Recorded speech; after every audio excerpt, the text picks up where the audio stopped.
উত্তর ত্রিপুরা জেলার জেলাশাসক আইএএস দেবপ্রিয় বর্ধনকে ধর্মনগর প্রেস ক্লাবের পক্ষ থেকে বিদায়ী সংবর্ধনা দেওয়া হয়।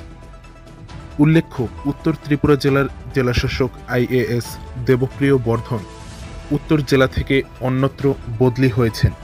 একে কেন্দ্র করেই 19 ফেব্রুয়ারি বুধবার দুপুর আনুমানিক 3:30 নাগাদ উত্তর ত্রিপুরা জেলার জেলাসদর ধর্মনগর শহরের সেন্ট্রাল রোড এলাকায় অবস্থিত উত্তর ত্রিপুরা জেলার জেলাশাসকের অফিসে জেলাশাসকের কক্ষে ধর্মনগর প্রেস ক্লাবের সদস্যরা ও অন্যান্য সাংবাদিকরা উপস্থিত হয়।